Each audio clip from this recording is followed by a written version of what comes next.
Transitions are hard. The idea of moving from something that has been to something that will be is not an easy thing.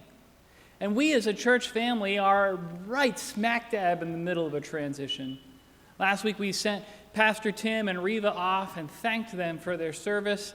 And next week we're going to welcome Pastor Mike and Sarah and his family. And this week you've just got me. So we're right in the middle of transition. It's a hard thing, though, to find ways to transition, and we all live with transition. Some of them are good, some of them are bad, some of them are challenging and difficult, but they always call us to this new kind of life. This morning, I want to share with you a few words about transition, a few words about what it means for us to live as people who remember where we've been and who remember where we're going. In the scripture we read this morning, Moses is talking to the people of God. He's talking to the Israelites. He's in the middle of preaching what is a pretty long set of sermons as they are preparing to enter into a new land. So he spends the book of Deuteronomy laying out for them this call to remember who they are, to remember what will be, to remember what's next. He spends the book of Deuteronomy rehearsing with them kind of what it's going to look like for them in this next stage. In the Deuteronomy 6, he gives them this command that is powerful and that we need to hold to. He says this, "Hear, O Israel, the Lord is our God, the Lord alone.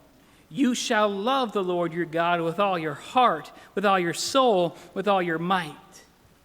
Hear, O Israel, the Lord is your God, the Lord alone." These words, in many ways, serve as an anchor point for us in the midst of uncertainty, in the midst of waiting, in the midst of transition. Because no matter what else, we can hold to the fact that the Lord is God, that the Lord rules and reigns, that the Lord continues to be on the throne, that God continues to be at work in the world. No matter what we face, we have an assurance that God will be there with us. Moses calls the people to remember this. He calls the people to hold to this.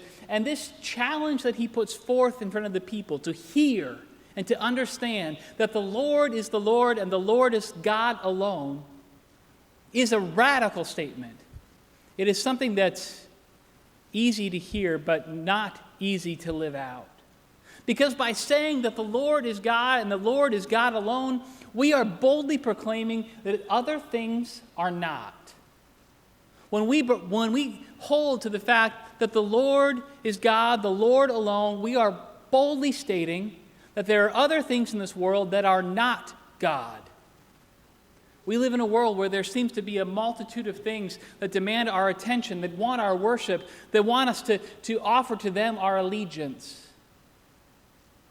Money, stuff, politics, politicians, partisanship, success, career, power. These are all things that seem to say, we are the Lord.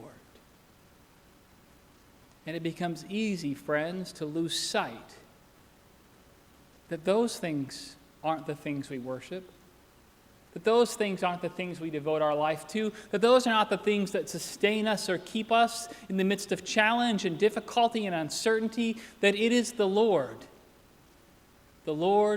who is God alone, that holds us and keeps us and sustains us.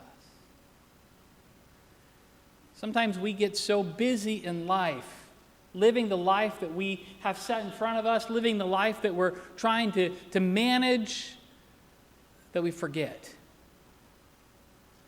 We forget that the Lord is God and that we are to serve him with our heart and our soul and our might, that we're to live for him and for him alone. Moses wants the people to do the kind of remembering that doesn't just recollect, that doesn't simply reflect, but that changes the entirety of who they are. Friends, how will you remember?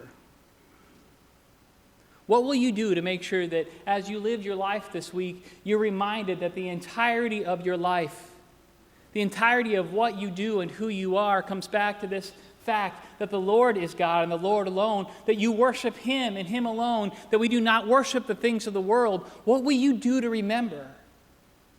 Will you write it on your hand? Will you write it on a Post-it note that sticks to your bathroom mirror, or that sticks to your car dashboard, or that sticks to your desk at work? What will you do this week to remember and not lose sight that the Lord is God, the Lord alone?